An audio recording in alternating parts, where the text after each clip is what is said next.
Ni kwamba aliyekuwa jaji wa mahakama kuu David Maraga amepinga vikali pendekezo la mkuu wa mawaziri Musalia Mudavadi la kubadili katiba kupitia kura ya maamuzi. Maraga akisema kuwa lengo lao ni kuongeza utawala wa Rais William Ruto kwa kuongeza mihula ya kuhudumu. Viongozi kutoka Makueni akiwemo Dan Maanzo wakisema hawataruhusu mswada huo kupitishwa bungeni, wakionya maandamano kutokea ikiwa hilo litafanyika.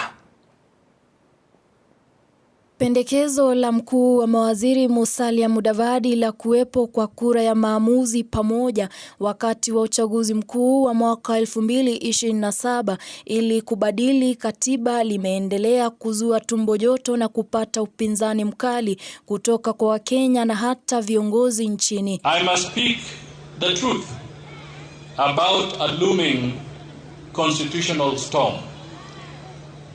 As a country, we are staring at a massive legal crisis where the 2027 election could be nullified before it even begins. Without a constitutional amendment, the IBC cannot give high-growth areas the representation they deserve, and our protected constituencies face extinction. Aliyekuwa jaji mkuu David Maraga akisema kuwa matamshi hayo yalionyesha lengo la Rais William Ruto na viongozi wenza kuongeza mihula ya utawala, bali sio mapendekezo yaliyotajwa.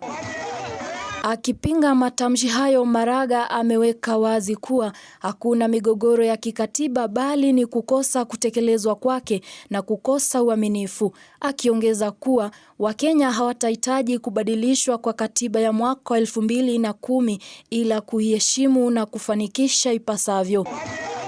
Seneta wa kaunti ya Makueni Daniel Manzo ameongoza viongozi wengine kupinga matamshi hayo, akisema ni ya kibinafsi, akishinikiza kwanza kutekelezwa ipasavyo kwa katiba ya mwaka 2010 kabla ya kuanza nia ya kuibadilisha. Is ill-advised, ill-timed and selfish on part of Musalia Mudavadi. They are improperly timed, and we look forward to proper consultations before all these proposals are made effective, and that they're also very, very expensive for the country in terms of implementing them. So let's first implement the 2010 Constitution before thinking of a referendum to change the government structure as it is being proposed currently. Aidha, mbunge wa Kaiti Joshua Kimilu akisema kuwa kama upinzani hawatakubali mswada huo kupitishwa bungeni, akionya maandamano kutokea ikiwa mswada huo utawasilishwa bungeni. Ikifika bungeni